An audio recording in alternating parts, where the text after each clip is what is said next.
É, verdade, gente.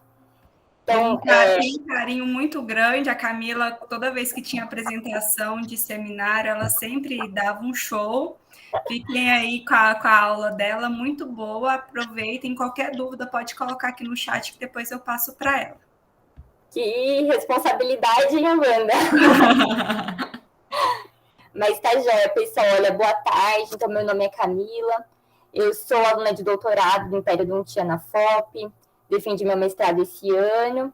E eu estou extremamente honrada por ter sido convidada para apresentar essa aula para vocês. Né? A Amanda sempre foi minha inspiração, né? Então eu tenho muito orgulho de onde ela chegou. Então eu agradeço muito por ela ter me convidado para conversar um pouquinho com vocês sobre a inter-relação entre endodontia e periodontia. E qualquer dúvida, se vocês quiserem me interromper durante a aula, por mim não tem problema nenhum, tá bom? Se quiserem parar a aula, sem problemas. Então, pessoal, antes da gente entrar no assunto mesmo da inter-relação entre a endodontia e a periodontia, na classificação das lesões endodônticas ou periodontais, a gente tem que entender que a estrutura dental por si só, ela permite a comunicação da parte interna do dente com a parte externa, ou seja, da polpa com o periodonto. Deixa eu só colocar aqui para vocês verem a minha setinha, para eu conseguir mostrar as imagens. Então, a estrutura dental, ela vai permitir a comunicação da polpa com o periodonto e do periodonto com a polpa, a partir tanto do canal principal, ou seja, do forame apical, quanto do delta apical, que nada mais é do que a bifurcação de um dos canais, né, tem origem no canal principal, ali no ápice do dente. O canal cavo interradicular, presente nos dentes multirradiculares, os canais laterais e as foraminas, os canais acessórios e os túbulos dentinários. Então, a gente vai dar uma olhadinha em cada um desses. E, dessa forma, os agentes irritantes, ou que têm o seu início na polpa, ou tem seu início no periodonto, conseguem passar para o ambiente interno ou para o ambiente externo e vice-versa. Então, aqui a gente tem uma imagem de microscopia eletrônica mostrando o forame apical e, ao lado, o delta apical, como eu conversei com vocês, uma bifurcação do canal principal. O forame apical ele representa a principal via de comunicação desse ambiente externo com o ambiente interno, permitindo tanto a saída quanto a entrada de agentes irritantes, levando a uma resposta inflamatória, que pode ser uma resposta inflamatória pulpar, ou pode ser uma resposta inflamatória periodontal, que pode levar à destruição do osso alveolar ou então à necrose pulpar, dependendo da origem dessa infecção. Os canais laterais e as foraminas, elas normalmente não são visíveis no raio-x. Aqui ao lado a gente também tem uma fotografia de microscopia eletrônica mostrando esses canais laterais, porém, eles também vão permitir a passagem dos agentes irritantes. E a gente consegue verificar isso na radiografia por meio de um espessamento localizado no ligamento periodontal adjacente à raiz do dente em questão, levando a uma lesão lateral visível e que eles devem ser preenchidos após a obturação, após a instrumentação endodôntica. Então, aqui a gente tem uma sequência de radiografias, onde a gente vê a primeira radiografia mostrando um dente com tratamento endodôntico realizado, porém com uma lesão lateral à raiz, mostrando que provavelmente esse dente foi subinstrumentado, foi feita uma endodontia insatisfatória, e ele foi retratado endodonticamente. E a gente já vê que um canalzinho lateral aqui foi obturado, e toda essa lesão foi preenchida por osso neoformado. Então, assim como no canal principal, a eliminação da contaminação do sistema de canais radiculares é essencial para o reparo das lesões periodontais, mesmo para os canais laterais, pessoal. Então, isso vale também para os canais laterais.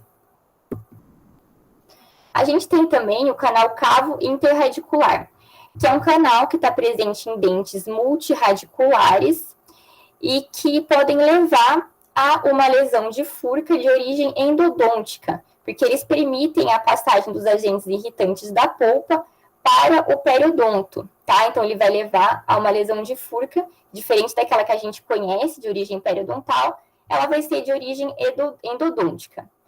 Então, há uma certa controvérsia sobre a incidência desse canal cavo interradicular, e os estudos mostram que a sua incidência pode variar de 23% a 76%, e que nem todos esses canais vão ter uma comunicação completa entre a polpa e o teto da furca, porém, eles podem sim levar a esse tipo de lesão, então a gente tem que ficar atento, tá bom, com essa comunicação que pode ocorrer. Se aparecer um paciente assim, a gente tem que lembrar que nem sempre vai ser uma lesão de furca de origem periodontal, ela pode ser de origem endodôntica, né? Olha aqui esse dente, o tamanho da restauração que a gente vê aqui na radiografia, já chegando na câmara pulpar, provavelmente já irritando essa polpa. A gente tem também os canais acessórios, né? Que é uma outra estrutura anatômica dental. Os canais acessórios, eles são pequenos canaizinhos que estão presentes na região radicular, lá perto do ápice, e que eles são recobertos por camada de cemento, tá? Então, a gente se pergunta, um canal acessório que está localizado adjacente a uma lesão periodontal pode levar irritantes para a polpa, causando uma inflamação pulpar? A resposta é que, enquanto eles estiverem selados por esse cemento, a necrose pulpar ela não vai ocorrer, né? Porque eles estão seladinhos, né? Então, não tem problema. Nós temos também uma outra estrutura dental, chamada de túbulos dentinários, né? Vocês já conhecem. A gente possui aproximadamente 15 mil túbulos por milímetro quadrado na dentina, próxima à junção cemento-esmalte, e eles também são recobertos por cemento. Eles vão conter os fluidos tissulares, os processos odontoblásticos e as fibras nervosas dentais. Então, a gente pensa, a gente pode ter uma exposição dos túbulos dentinários e dos canais acessórios, principalmente após uma super raspagem periodontal? Então, aqui a gente olha esse elemento dental, que a gente vê aqui. A gente raspou, a gente removeu cemento, a gente removeu uma estrutura dental. Será que isso pode causar algum prejuízo para a polpa? Porque houve uma remoção de uma estrutura dentária significativa.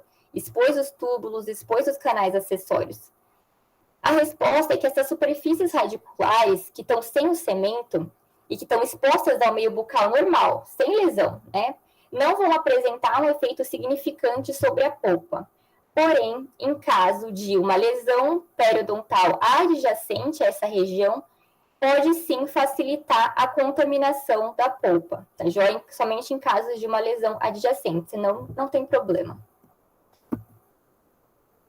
Então, a gente viu as relações fisiológicas que existem entre a polpa e o periodonto, né? Que nada mais são do que as nossas estruturas anatômicas dentais.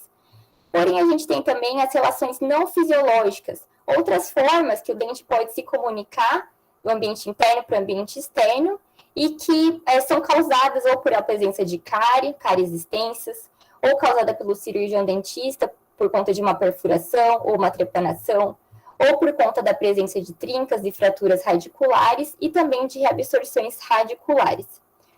As reabsorções radiculares e a presença de cárie, elas são um pouco mais fáceis de serem diagnosticadas ou clinicamente ou radiograficamente.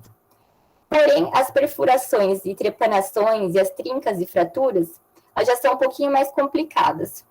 Então, a gente precisa estar muito atento também aos sinais clínicos que podem andar junto ali com esse tipo de relação entre a polpa e o periodonto.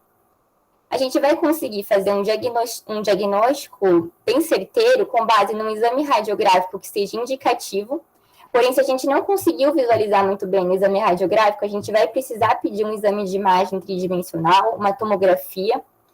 A gente tem que avaliar se, junto a esse sítio, né, vai ter a presença de profundidade de sondagem e de sangramento à sondagem, no sítio onde a gente suspeita que haja uma trinca, por exemplo, dor à percussão ou a palpação na região, um edema localizado ou uma fístula ou abscesso também localizada à região onde a gente está suspeitando de uma trepanação ou uma fratura. Então, agora que a gente viu como pode acontecer essa comunicação do periodonto com a polpa, a gente pode entrar na classificação das lesões endoperiodontais. Então, primeiro, eu vou falar para vocês da classificação clássica, né, de 1999, onde a gente tem as lesões isoladas, ou seja, somente a lesão endodôntica ou somente a lesão periodontal, sem comunicação entre esses dois ambientes, né, que a gente pode falar, ambientes dentais. E a gente tem também as lesões combinadas, ou seja, uma lesão endodôntica primária que envolveu o periodonto secundariamente, uma lesão periodontal primária que envolveu a polpa secundariamente, ou uma lesão combinada verdadeira, uma lesão endopério, onde as duas coisas, os dois tipos de lesão estão acontecendo concomitantemente. Mas para a gente conseguir diagnosticar cada uma dessas lesões que eu falei agora com vocês, a gente precisa seguir um roteirinho básico que vai nos auxiliar e muito nesse diagnóstico, porque às vezes a gente vai receber um caso assim, os periodontistas ou os endodontistas, e a gente não vai saber como diagnosticar e como tratar. Então é muito importante a gente fazer uma anamnese bem feita, pegar a queixa principal do paciente, a história da doença, quando começou essa doença, se ele é um paciente periodontal, quando ele começou a sentir dor, se ele está sentindo dor, se ele sentiu dor no passado, agora não sente mais. E é muito importante também a gente saber diferenciar essa dor. Se o paciente está sentindo dor, como é? Porque a dor de origem endodôntica, ela vai se diferir da dor de origem periodontal. Enquanto a dor de origem endodôntica, ela vai ser aguda e de início rápido, ela vai ser extremamente intensa, né? Esse paciente ele vai acordar à noite com dor, ele vai sentir dor espontânea durante o dia, ele vai relatar que é uma dor difusa, ele não vai saber falar direito para você, não, é esse dente que está doendo. Ele pode falar que é um dente vizinho, por exemplo, daí cabe a nós, com base no nosso exame clínico, exame radiográfico, saber qual é o dente que ele está sentindo dor. E ele vai falar para você também que ele tomou dipirona, que ele tomou paracetamol e que a dor continua, porque os analgésicos não vão controlar esse tipo de dor decorrente dessa inflamação pulpar. Já a dor de origem periodontal, ela vai ser uma dor leve a moderada, né, isso quando na presença de uma lesão periodontal. Ela não vai acordar o paciente durante a noite, esse paciente vai tomar o analgésico e vai se sentir melhor. Porém, em alguns casos de abscessos periodontais, ela pode se tornar uma dor mais aguda, mas normalmente o paciente ele sente uma dor leve ou moderada. Segunda coisa que a gente precisa fazer, um exame clínico minucioso. A gente vai avaliar a integridade da coroa. Como que está essa coroa? Ela tem uma restauração extensa? Tem uma lesão de cárie que pode estar irritando a polpa desse dente? Vai fazer a sondagem do dente e a sondagem da boca toda. Esse dente possui profundidade de sondagem. O paciente é um paciente periodontal severo, tem bolsas periodontais em outros elementos. Quando eu sondo meu paciente, está supurando no sítio, quando eu coloco a sonda. A gente precisa fazer um teste de vitalidade pulpar, porque no caso de uma lesão periodontal endodôntica, a gente precisa ver se esse dente ele já está necrosado, se esse dente está vital, se está com uma pulpite reversível, isso vai ser essencial para o nosso diagnóstico. E a gente tem que avaliar o aspecto do tecido gengival adjacente. Também é muito importante, pessoal, porque ele também vai se diferir, o aumento de volume endodôntico, né, do aumento de volume periodontal, vai ser um pouco diferente. Quando o aumento de volume está relacionado a uma lesão de origem endodôntica, ele vai acometer principalmente o fundo de sulco, vai envolver a mucosa alveolar e muitas vezes o paciente vai estar com a face inchada. O envolvimento facial é comum nesses casos. Já o aumento de volume periodontal, ele vai estar restrito à gengiva inserida. Ele raramente vai estar localizado além da linha mucogengival e geralmente não há envolvimento facial. Depois tem algumas fotos clínicas que vão ajudar a gente a entender melhor. Nós precisamos fazer, depois do nosso exame clínico, um exame radiográfico, onde a gente vai buscar por rarefações apicais, tá joia? Integridade das cristas proximais. A gente vai ver se foi feito um tratamento endodôntico já, qual a qualidade desse tratamento endodôntico? Ele obturou até o ápice do elemento, instrumentou até o ápice? E o exame radiográfico também vai ser muito importante para quando a gente tem uma fístula e a gente quer rastrear essa fístula a partir da inserção de um cone de gutta-percha. Então, isso vai ser muito bom para a gente fazer um diagnóstico, que a gente vai inserir o cone de gutta-percha na fístula e a gente vai radiografar. E a gente vai ver, esse cone está indo até o ápice do dente, até o fundo da lesão, ou esse cone ele está parando na bolsa periodontal, está parando na raiz do dente. A gente consegue decifrar qual é a origem, né? Um dos métodos. Então, pessoal, só aqui relembrando o que é uma fístula, né? Muitas vezes a lesão endodôntica ou a lesão periodontal, ela está relacionada a um abscesso. E quando esse abscesso apresenta um meio de comunicação com o ambiente externo, né, ele é chamado de fístula, porque ele conseguiu achar um caminho de drenagem dessa secreção purulenta, tá bom? E aqui só para a gente ilustrar, como eu falei para vocês, o edema relacionado à lesão endodôntica, olha como ele fica no fundo de sulco, tá? Notem aqui a presença de restaurações extensas, irritando a polpa desses dois elementos dentais. Bem diferente daqui da radiografia que a gente tira quando a gente tem uma lesão periodontal, que está bem contida na bolsa periodontal do paciente. Então, agora a gente vai falar da lesão endodôntica, tá bom? Isolada. Como eu já falei um pouquinho, ela tem como etiologia as cáries, as restaurações muito profundas que podem irritar a polpa, traumas dentais ou injúrias térmicas ou químicas que podem estar relacionadas a iatrogenias do cirurgião dentista.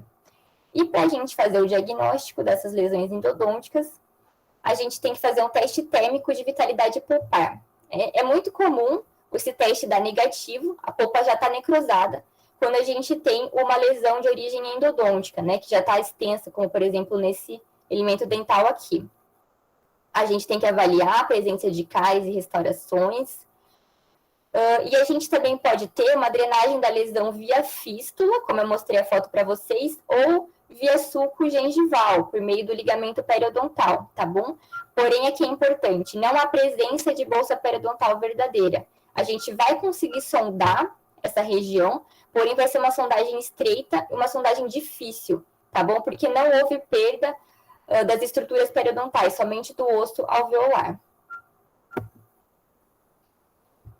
Qual que é o tratamento das lesões endodônticas, pessoal? Fácil, tratamento endodôntico.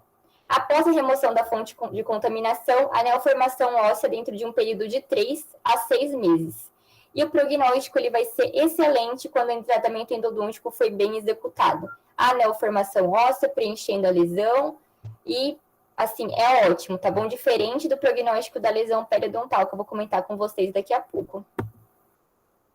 Então, aqui tem um caso clínico, tá bom, pessoal? De um dente que tem uma restauração extensa, olha lá, e um canal, teoricamente, já tratado, né? Só que quando a gente vê aqui, parece que não foi instrumentado até o final das raízes, principalmente a raiz mesial e a raiz distal, tá? E a gente tem uma lesão associada a essas raízes. Então, foi feito um retratamento endodôntico e após 7 meses a gente já vê o preenchimento dessas lesões com o osso neoformado, né? Então, o prognóstico é muito bom.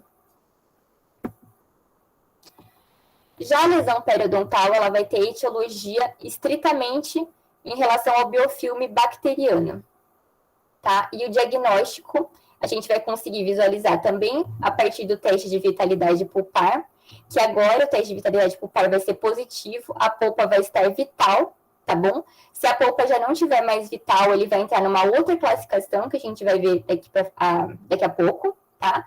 A gente precisa ter uma evidência radiográfica de perda óssea em relação ao elemento dental acometido pela lesão. A gente vai ter uma bolsa periodontal verdadeira, uma bolsa larga, que pode ser sondada com facilidade. E também esse paciente vai ser um paciente periodontal, ou seja, tem uma perda de inserção envolvendo outros dentes também. Então, aqui na foto clínica que a gente tem cálculo, a gente tem biofilme, envolvendo não só o dente acometido pela lesão, mas os outros elementos dentais também. Olha aqui a sondagem, pessoal, uma sondagem, profundidade de sondagem grande, né? É uma bolsa larga, provavelmente a sonda periodontal está entrando ali com facilidade, diferente da sondagem de uma lesão de origem endodôntica. Aqui, pessoal, para o diagnóstico também, como eu falei para vocês, o aumento de volume vai estar restrito à gengiva inserida. Olha aqui, ele não vai ultrapassar a linha muco-gengival. O aumento de volume, o abscesso está restrito aqui, e nesse caso não tem uma fístula, mas ele pode estar drenando via sulco gengival também, tá? É uma outra forma de drenagem do abscesso. a presença da perda óssea aqui na radiográfica, tá joia? É outra foto clínica. E qual que é o tratamento da lesão periodontal? Somente a raspagem e o alisamento radicular. Porém, a gente precisa ficar atento durante a terapia de manutenção do nosso paciente, continuar radiografando, e fazendo teste de vitalidade, porque caso esse teste de vitalidade mude, o diagnóstico mude, após o tratamento periodontal, daí a gente precisa encaminhar para a terapia endodôntica, senão o tratamento é somente a raspagem e alisamento radicular. Porém, o prognóstico aqui, ele não vai ser tão bom quanto o prognóstico de um tratamento de uma lesão endodôntica, porque ele vai estar baseado em diversos fatores, como, por exemplo, a extensão da doença periodontal nesse paciente, como foi realizado esse tratamento, a experiência do cirurgião dentista, se ele é um bom raspador ou não. Está relacionado com a capacidade do paciente de higienização do local, se ele higieniza bem, como foi passada essa orientação de higiene para ele. E também está relacionada com os fatores de risco do próprio paciente. Fumante pesado, diabético controlado, diabético não controlado. Tudo isso vai interferir no diagnóstico, aliás, no prognóstico desse tipo de lesão. Então, aqui a gente tem um caso clínico de uma paciente que tinha uma drenagem de um abscesso relacionado ao dente 34 na região distal da joia, e uma profundidade de sondagem inicial de 6 milímetros. E foi proposto para essa paciente somente a raspagem e o alisamento radicular. Então, aqui a gente consegue ver o defeito ósseo na radiografia. E após 8 meses da paciente em terapia de manutenção, a gente já tem a regressão da profundidade de sondagem para 3 milímetros. Então, a gente conseguiu saúde nesse periodonto, o que foi muito bom. A paciente uma boa higienizadora, todos os fatores colaboraram para a gente ter a resolução desse caso. Essa aqui é uma outra paciente que também tinha um defeito relacionado ao dente 35, né, uma profundidade de sondagem bem grande na distal desse dente. A gente vai ver umas fotos clínicas daqui a pouco. E esse defeito infraósseo, tá bom? A drenagem do abscesso também via sulco gengival. Profundidade de sondagem inicial de 10 milímetros. A gente já havia feito a raspagem e alisamento radicular, sem fazer o acesso para raspagem, somente em campo fechado. Não tinha regredido essa bolsa. Então, a gente sugeriu, né, a gente pensou em fazer um acesso para raspagem e alisamento radicular, associando agora uma terapia regenerativa, né, o Endogain, que a gente vê aqui que o defeito é favorável para a colocação do Endogain. Ele vai formar um arcabouço, vai dar suporte para esse Endogain. Daí aqui as fotos clínicas da cirurgia. A gente fez o retalho, single flap, tá? Então, a gente manteve a papila, a gente preservou a papila da região mesial, a gente não descolou por lingual, a gente somente descolou o retalho por vestibular, justamente para dar mais suporte para esse Endogain e permitir uma maior ação, tá, dessa terapia durante a cicatrização do periodonto. E depois de um mês, a gente já viu um aspecto clínico bem melhor, tá? Que a gente tinha uma região ulcerada, uma região inflamada, que a gente já tem uma gengiva mais próxima da condição de saúde. E aqui, pessoal, olha que legal, pós-operatório de 6 meses, a gente teve o fechamento desses defeitos infraósseos, tá bom? Quando a gente compara em relação ao início, 6 meses, a gente teve um resultado muito bom. Tecido saudável, o paciente está higienizando direitinho, show de bola, resultado bom, prognóstico bom. E a gente tem também as lesões combinadas, né? Que eu falei para vocês, que vai acontecer tanto a lesão endodôntica quanto a lesão periodontal. Porém, qual a sequência de progressão dessa doença? Qual o processo para gerar uma lesão combinada? Então, aqui a gente tem uma imagem de um dente íntegro e o início de uma lesão de cárie ali na coroa desse molarzinho. O paciente não tratou, a lesão de cárie foi evoluindo, até atingir a câmara pulpar. Tá? A infecção foi levada para a polpa, do ambiente externo para o ambiente interno.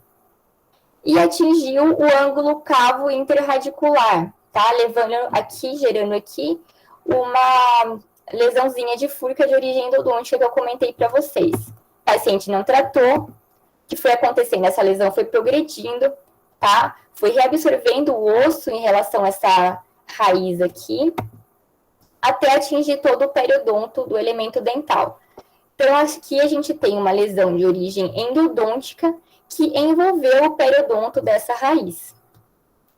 Porém, o que a gente pode ter também é um dente íntegro, teve um acúmulo de biofilme, tá bom? Gerando uma gengivite, progredindo para uma periodontite, com o início de uma perda óssea, que também não foi tratada, e atingiu o forame apical, o canal principal, levando os periodontopatógenos para o interior da polpa, inflamando a polpa.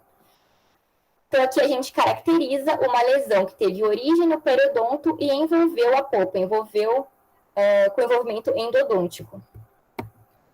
E a gente vai conversar um pouquinho mais sobre cada uma delas.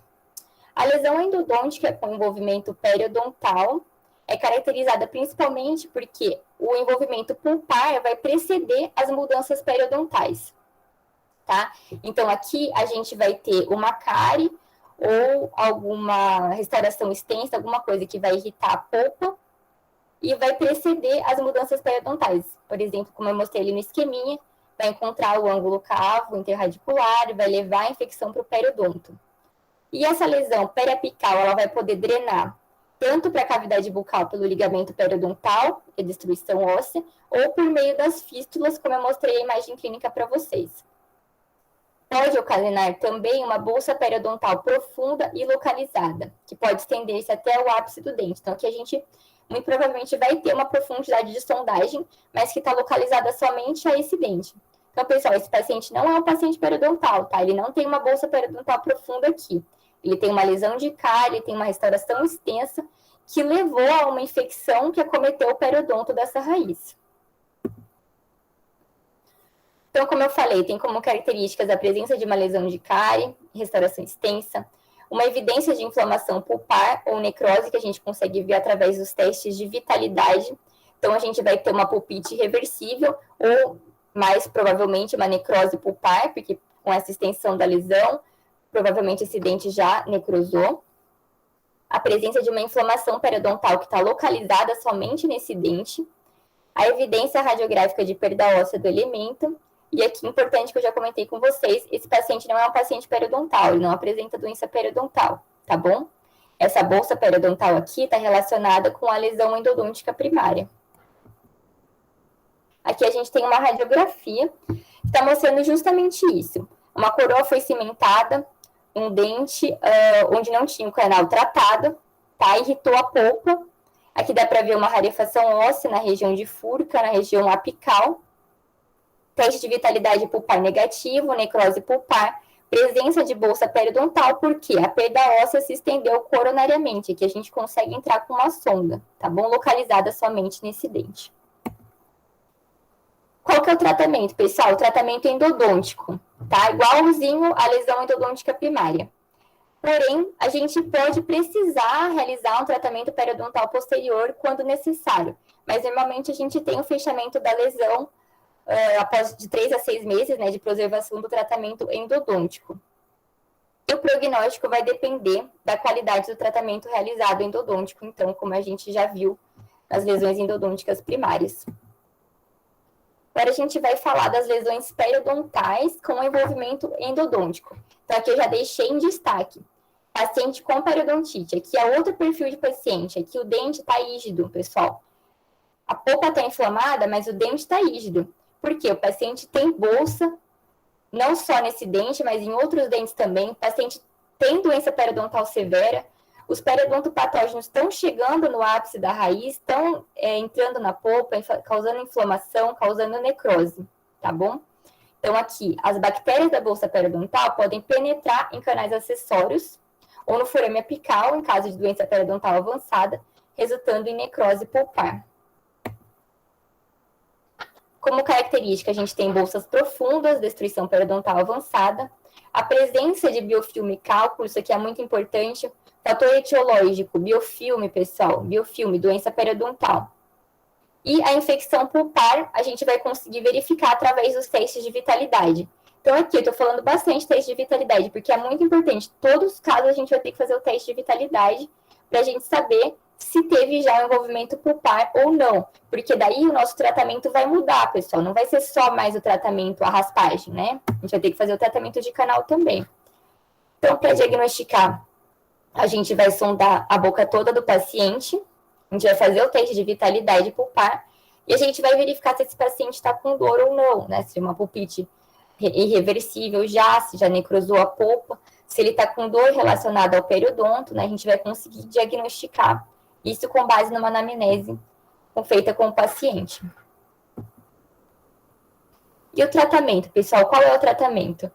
A gente vai iniciar com o canal, o tratamento de canal, então vai ser um tratamento endodôntico primário e uma terapia periodontal básica após a preservação desse tratamento endodôntico. E o prognóstico? Agora o prognóstico vai depender da qualidade de ambos os tratamentos. Então, o prognóstico vai ser excelente para o componente endodôntico, como eu já falei para vocês, e vai ser limitado para o componente periodontal, porque aí vai entrar os outros fatores que estão relacionados com o desenvolvimento da doença periodontal. Os fatores de risco, higienização, raspagem, né? Então, vai ser um pouco mais difícil. E esse caso clínico aqui, pessoal? Primeira coisa que a gente vê, cálculo, biofilme, fator etiológico, tá bom? Elemento 31, olhando na radiografia, uma lesão extensa no ápice do dente, acometendo a porção mesial, a porção distal desse elemento dental, e o teste de vitalidade negativa, a polpa já necrosada. E notem aqui, pessoal, o edema localizado, tá bom? Na gengiva inserida, não está ultrapassando a linha mucogengival, característico de uma lesão de origem periodontal, tá? E aqui, pessoal, esse dente aqui, será que vocês fariam um AEXO dele, né? A gente precisa estar atento a esses sinais para ver se a gente consegue tratar o dente ou não, para ver se ele vai ser encaminhado para AEXO. Tenho certeza que muitos dentistas fariam AEXO desse elemento. Mas a gente propôs como terapia inicial. E a gente fez uma raspagem supra e orientação de higiene bucal para esse paciente. Então, foi uma raspagem superficial, uma raspagem leve, tá bom? Seguida de um tratamento endodôntico, tratamento de canal. E a terapia periodontal básica após o período de preservação do tratamento endodôntico, com a raspagem e alisamento radicular. Pessoal, olha aqui a mudança, o preenchimento dessa lesão no ápice do dente, com neoformação óssea. Ao lado a gente vê o aspecto clínico, o paciente está higienizando, a gengiva já desinflamou, a gente não tem mais placa, né? A gente não tem mais cálculo, tá bom? Mudou bastante o prognóstico desse dente. E aí, pessoal, eu falei para vocês que a gente vai iniciar o tratamento com a endodontia. Por quê? Por que a gente vai iniciar com a endo e não com a raspagem? Alisamento radicular subgengival. Eu falei para vocês que a gente pode fazer uma raspagem superficial, a gente deve fazer a adequação, a gente deve fazer a orientação de higiene bucal, isso vai ser primordial para o sucesso do nosso tratamento. Mas a gente tem que ter em mente que a perda óssea na região apical do elemento, ela vai ser de origem endodôntica, o dente está necrosado, tá? Ou seja, o cemento nessa região é um cemento sadio. E se a gente aqui vê, entrou com a sonda milimetrada até o ápice do dente, a gente falou, vou raspar tudo isso. A gente corre o risco de remover cemento que está viável para ter uma neoformação da inserção periodontal no osso alveolar. Então, por isso a gente faz uma raspagem supragengival, tratamento endodôntico e depois a raspagem, alisamento radicular subgengival. Porque depois do tratamento endodôntico, a gente vai reavaliar esse paciente, a gente vai sondar de novo e a gente vai ver a profundidade de sondagem que sobrar aqui, né, da reavaliação, vai ser referente à porção dental que realmente foi acometida pela doença periodontal. Então, realmente aqui a gente perdeu inserção periodontal, os tecidos periodontais foram comprometidos. E daí aqui a gente vai realizar a raspagem, tá bom? Como eu falei para vocês, se a gente iniciar com a raspagem, alisamento radicular, a gente corre o risco de remover o cemento sadio, que poderia originar uma nova inserção periodontal. Olha aqui o osso neoformado, ligamento periodontal, né? Porque esse cemento sadio está povoado com a célula do ligamento periodontal, que vão promover essa nova inserção, né? Então, isso aqui é muito importante, pessoal, a gente ficar atento, tá bom? Não é todo mundo que sabe que a gente precisa fazer o tratamento endodôntico primeiro, que já começa raspando, mas muitas vezes isso vai ser primordial para o sucesso do nosso caso. Aqui a gente tem um caso clínico, ela é uma paciente minha, da especialização de pério da FOP, e que ela foi diagnosticada com doença periodontal, estágio 3, grau C, né, já nova classificação. Porém, ela tinha uma queixa em relação a esse dente 14. Ele tinha uma profundidade de sondagem de 7 milímetros e ela se queixava da mobilidade, grau 2, desse elemento dental. A gente tirou a radiografia e a gente viu esse espessamento do ligamento periodontal e a gente viu essa lesão aqui no ápice do dente. E a gente já suspeitou de uma lesão periodontal com envolvimento endodôntico. Fizemos o teste de vitalidade, negativo, necrose dessa polpa. Então, o que foi que a gente fez? Terapia inicial, raspagem supra e orientação de higiene, o paciente colaborou, uma boa higienizadora. Encaminhamos para tratamento endodôntico, tá? Olha só, pessoal, a neoformação óssea, tá? Mudou completamente o prognóstico desse dente. E fizemos a terapia básica com raspagem e alisamento radicular. Porém, aqui a gente vê, e isso é muito comum nesse tipo de lesão, um defeito infraósseo remanescente, uma profundidade de 5 milímetros de sondagem. Então, esse dente ainda tem uma mobilidade de grau 1. Então, o que a gente propôs? Uma terapia periodontal posterior, que eu ainda não realizei, vou fazer semana que vem, né? Então não tenho as fotos clínicas ainda. Vamos associar um endogain com um osso particulado aqui nessa região, tá? Um defeito infraósseo. A gente vai fazer daquela forma como eu mostrei nas fotos, single flap, para dar mais arcabouço para esse endogain e para esse osso liofilizado, né? Eu fico devendo as fotos para vocês, as fotos clínicas.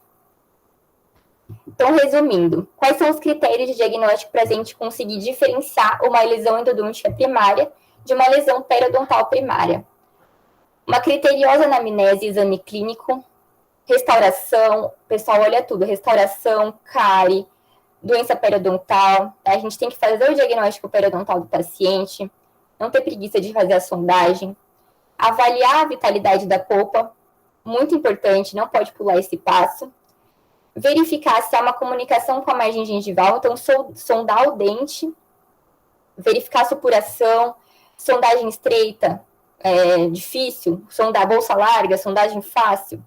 E quando a gente tem uma fístula, a gente tem que... É ótimo a gente rastrear essa fístula, né? Porque dá um diagnóstico certeiro para a gente. Então, a utilização dos contrastes radiográficos.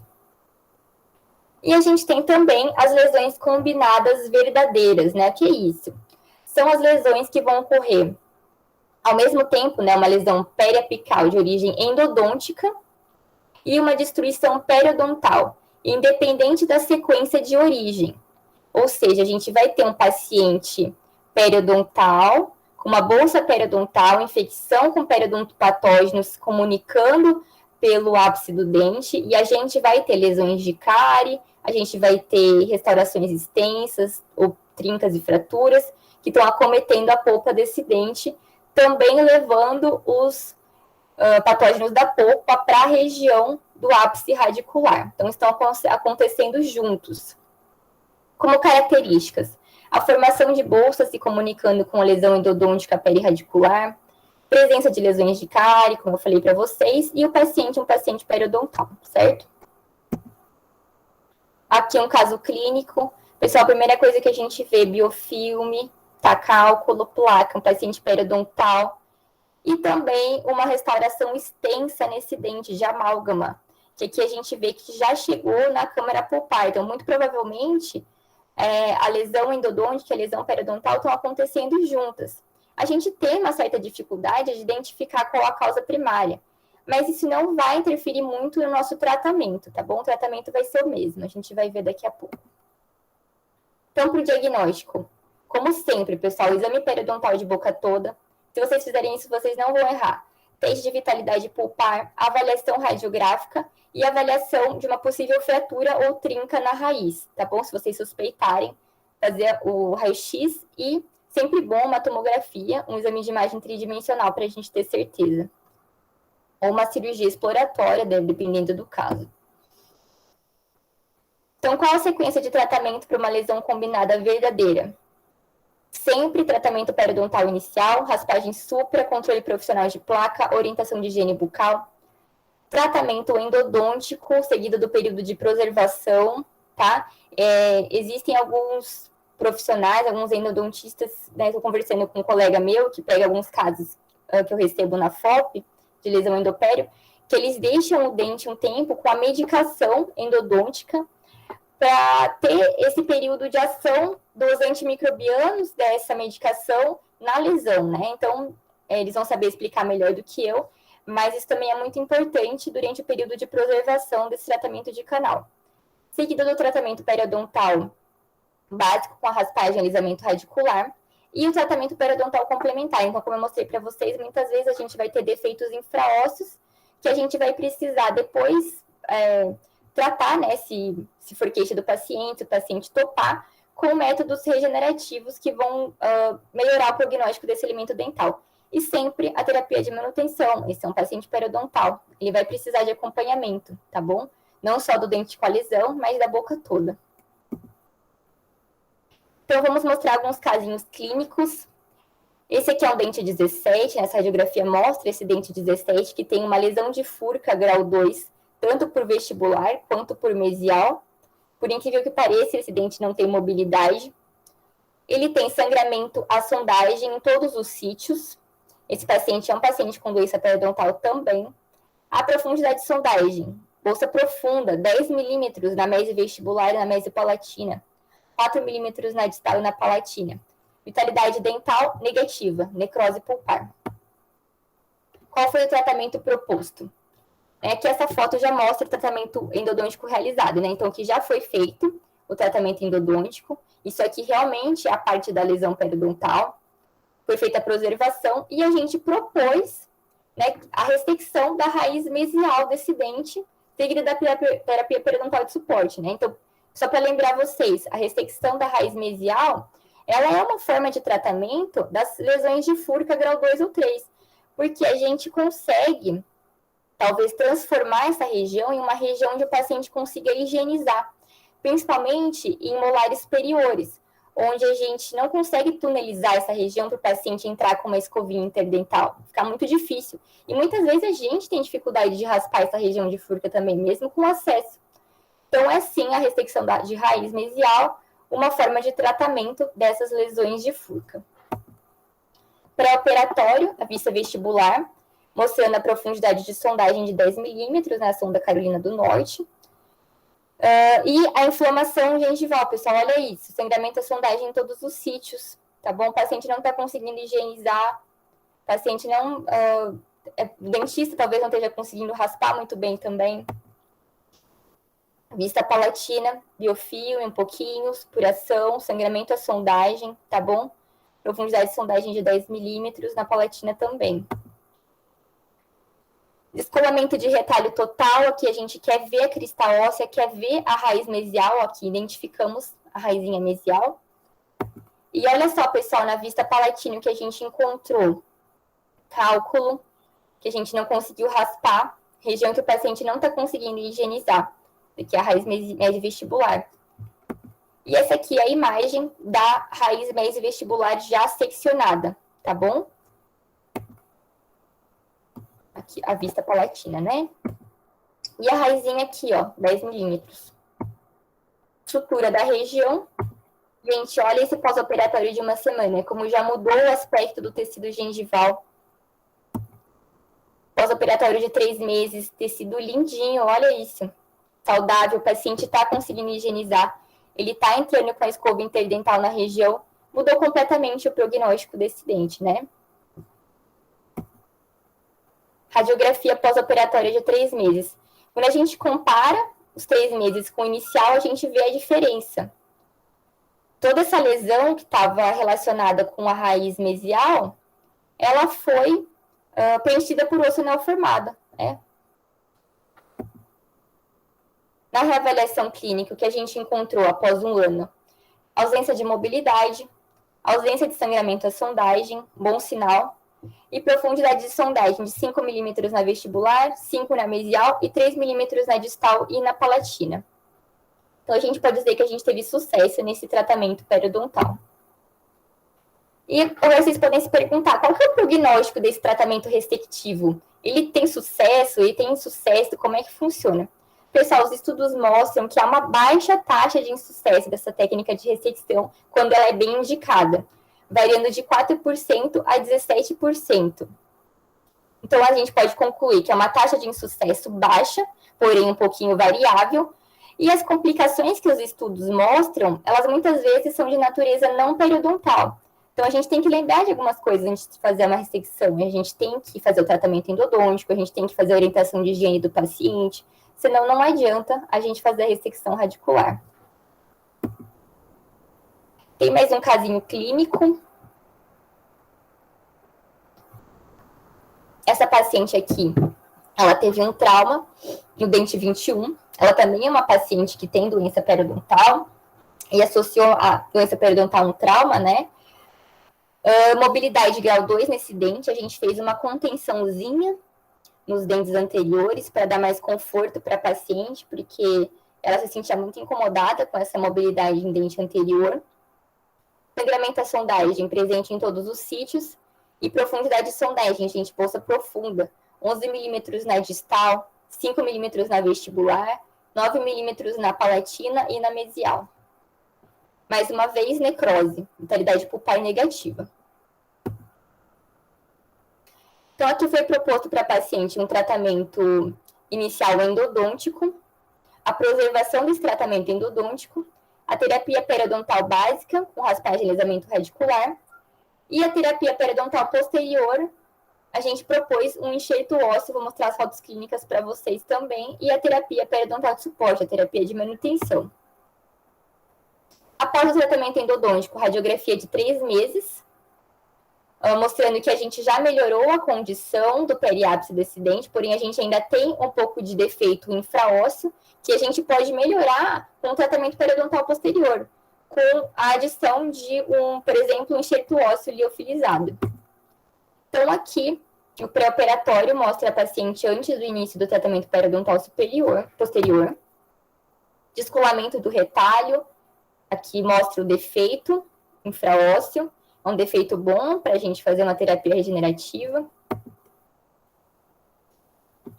Mais imagens do defeito infraósseo. E aqui a gente já colocando o enxerto ósseo, aqui foi utilizado de inox orgânico, articulado na área do defeito.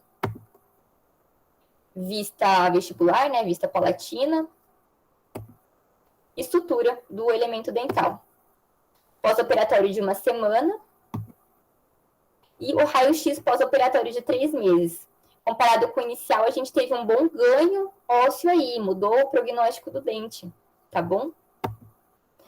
E a imagem clínica do pós-operatório de 3 meses.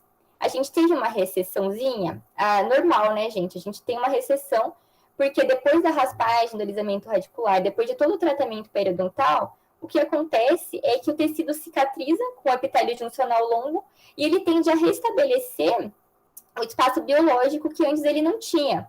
Né? Então, ele vai ficar 3 milímetros acima da margem gengival, ele vai migrar um pouco, isso é normal, após o tratamento periodontal, principalmente a terapia cirúrgica, né? Principalmente após o descolamento cirúrgico. Resuminho das lesões combinadas, pessoal. Características: desenvolvimento independente das patologias pulpar e periodontal. Defeitos infraósseos podem estar remanescentes, presentes após o tratamento, e a gente pode pensar, então, numa terapia periodontal posterior. E sempre o tratamento endodôntico deve ser feito antes do início do tratamento periodontal. O prognóstico ele vai depender do sucesso desse tratamento periodontal subsequente a um tratamento endodôntico já satisfatório, né? Então, a gente tem que ter os dois bons tratamentos. O prognóstico ele vai ser melhor se a lesão endodôntica for primária. A gente já viu o porquê, né? Muito mais fácil. O prognóstico é muito melhor quando a lesão está relacionada ao tratamento de canal. E ele também vai ser melhor quando a gente realiza um diagnóstico precoce, né? Como todas as doenças nessa vida, diagnóstico precoce e lesões de curta duração têm um melhor prognóstico. Então, só para a gente relembrar, as lesões de origem endodôntica, elas estão relacionadas a uma injúria na polpa dental, levando a uma lesão apical, lesão lateral em relação à raiz. Então, olhem aqui, pessoal, foi feito um tratamento de canal insatisfatório, né? Ele não está indo até o ápice do dente, isso está causando uma lesão apical remanescente, com profundidade de sondagem, que pode estar acontecendo nessa região também, né? Pode estar associada a uma profundidade de sondagem, que vai ser estreita e difícil de ser sondada. E a drenagem dessa lesão pode estar ocorrendo via fístula ou via ligamento periodontal, aqui no momento da inserção dessa sonda. Lesão de origem periodontal. Paciente, ele é um paciente periodontal, ele tem perda óssea severa, profundidade de sondagem profunda, todos os sítios ao redor do dente acometido e ao redor dos outros elementos dentais, e que pode levar ao acometimento da polpa a partir da passagem desses periodontopatógenos pelo ápice radicular. E a lesão combinada verdadeira, onde a gente tem tanto o fator biofilme, fator etiológico placa bacteriana, e o fato do paciente ser um paciente periodontal com bolsas profundas, profundidade de sondagem e uma restauração extensa que pode estar causando injúria para a polpa, ou uma cárie extensa, né, qualquer fator externo que possa estar afetando a polpa aqui. Pessoal, só para não deixar de falar, né, que é muito importante agora a gente estar atualizado, a gente saber do que está acontecendo. Em 2017, a gente teve o workshop para determinar a nova classificação das lesões periodontais agudas e modificou um pouquinho a classificação que eu mostrei para vocês agora. Eles tentaram ser um pouco mais abrangentes e tentar classificar alguns casos que antes não tinha classificação, e essa classificação está muito mais relacionada à causa da lesão. Então, eles dividiram as lesões periodontais agudas em 3. Os abscessos periodontais, que são subdivididos em 2. Então, podem estar acontecendo em pacientes periodontais ou em pacientes não periodontais. As doenças periodontais necrotizantes, que não é o assunto dessa aula, né? As lesões endoperiodontais, que são divididas em 3. Lesões endopério com dano radicular, em pacientes periodontais e em pacientes não periodontais. Então, vou falar um pouquinho sobre cada uma delas rapidamente para vocês. Os abscessos periodontais, então, como eu falei, eles podem ser classificados em pacientes periodontais, que foi o que a gente já viu. E agora a novidade, pessoal, em pacientes não periodontais. Abscessos periodontais em pacientes não periodontais. Antes não tinha essa classificação. Enquanto em pacientes periodontais, esse abscesso está relacionado a uma bolsa periodontal pré-existente, ou seja, uma periodontite não tratada, ou um paciente que não respondeu muito bem à terapia periodontal, podem também estar relacionados após a raspagem supragengival. Né? Vou relembrar isso aqui rapidinho com vocês. Quando a gente tem um dente com uma bolsa periodontal profunda, ele tem cálculo em toda a superfície radicular, certo? E a gente faz uma raspagem supra, entrando ali 1 milímetro subgengival. O que acontece? A gente tira o cálculo, a gente descontamina essa região, a gente biocompatibiliza essa região. Vai formar um epitélio juncional longo somente nesse 1 milímetro que a gente instrumentou subgengival. E vai formar tipo uma bolsa nessa região que a gente não instrumentou, que pode levar a um abscesso periodontal. Pessoal, não é tão incomum, já aconteceu comigo, tá? Já aconteceu com uma colega minha também, então pode acontecer isso também. E a novidade, em pacientes não periodontais, ou seja, um abscesso periodontal que não obrigatoriamente está associado a uma bolsa periodontal pré-existente. E o que pode causar esse abscesso periodontal, então? Uma impacção de fio dental, de casca de pipoca, elastiquinhos ortodônticos, alguns hábitos nocivos dos pacientes, como o fato deles roerem as unhas, alterações da superfície radicular, como odontodisplasia ou pérolas de esmalte, algumas condições iatrogênicas acometidas pelo cirurgião dentista, como perfurações e trepanações, danos radiculares severos, fraturas ou trincas, e reabsorção radicular externa. E a lesão endopério, como ela foi classificada agora? Então, ela foi subdividida em 3. Lesões endoperiodontais com dano radicular, que está associada à presença de fraturas ou trincas radiculares, perfurações da câmara pulpar ou do canal e reabsorção radicular externa. Então, é uma lesão endodôntica e periodontal que está relacionado com algum dano que aconteceu na raiz desse dente ou na câmara pulpar, tá bom? E ela também pode acontecer em pacientes periodontais e em pacientes não periodontais. Então, aqui ele uniu essas duas classificações e subdividiu elas em graus, 3 graus diferentes. Grau 1, quando essa bolsa periodontal é estreita e profunda e acomete somente uma superfície radicular. Grau 2, quando essa bolsa periodontal é larga e ampla, fácil de ser sondada, profunda também, acometendo somente uma superfície radicular. E grau 3, quando essa bolsa periodontal acomete mais de uma superfície radicular. Então, aqui vocês podem se perguntar, né? Como um paciente que é um paciente não periodontal, ele pode ter uma bolsa periodontal larga e ampla, como eu falei para vocês, estava relacionado à perda de inserção periodontal. Então, lembre que aqui nessa nova classificação eles incluíram os abscessos periodontais que acometem pacientes não periodontais, né? Então, aqui a gente pode ter uma bolsa periodontal larga e ampla em pacientes não periodontais, classificando um grau 2 aqui. Tá bom, pessoal? Aqui só para vocês terem uma noção mesmo da nova classificação. Aí, se vocês quiserem estudar um pouquinho mais, aí se vocês buscam lá o artigo, tá bem explicadinho lá. Como considerações finais da aula. Sempre, 100% das vezes, teste de vitalidade, o exame periodontal completo do paciente. E é muito importante a gente ter um colega de confiança para a gente cooperar entre as especialidades, alguém que você sabe que faz um tratamento de canal bom, né? Ou se você for endodontista, alguém que raspa bem, que faz uma boa orientação de higiene bucal para o seu paciente. Isso vai ser primordial para o prognóstico e para a gente conseguir sanar essa lesão. E sempre avaliar a história do paciente, principalmente em relação a essa nova classificação. Se o paciente chegar no seu consultório com abscesso periodontal, a gente tem que perguntar, comeu alguma coisa diferente, né? Tem algum hábito nocivo? Então, é muito importante sempre estar conversando com o paciente.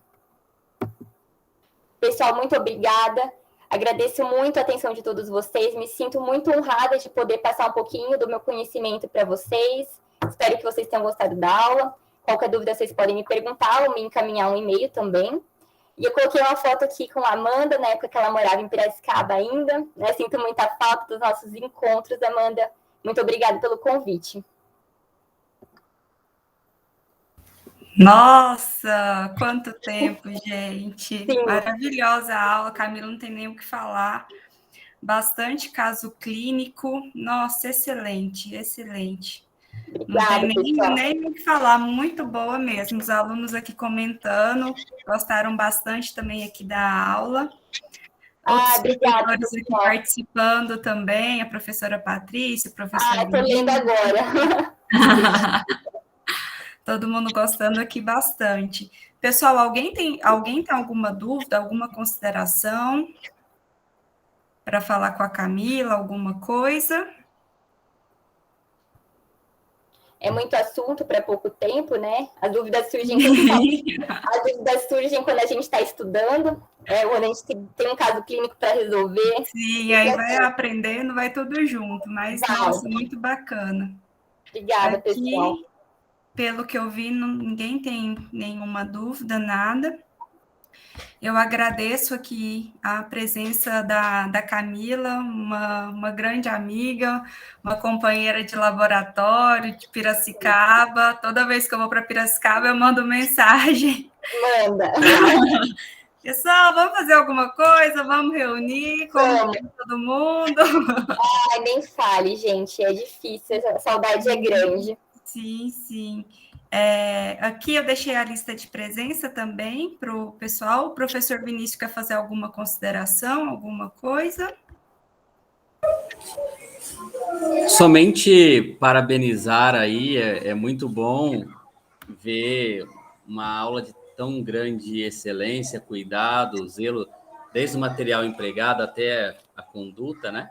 Então, Camila, parabéns, eu também sou egresso da FOP, mas a gente não se conheceu. A gente é de uma geração um pouquinho diferente, não muito, mas sempre boas aulas e bom conteúdo, atualizado, mostrando diagnóstico diferencial. Tenho certeza que agregou muito a nossa liga. Muito obrigado por ter se disponibilizado, viu? Muito obrigada, pessoal. Pessoal, então fica aqui meu agradecimento à finalização da aula. Muito obrigada, Camila. Obrigada pela aí, participação. Excelente, não tem nem o que comentar.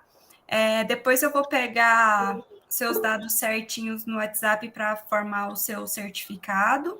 Tá joia. E vamos, que daqui a pouco tem clínica, tem laboratório, que continua.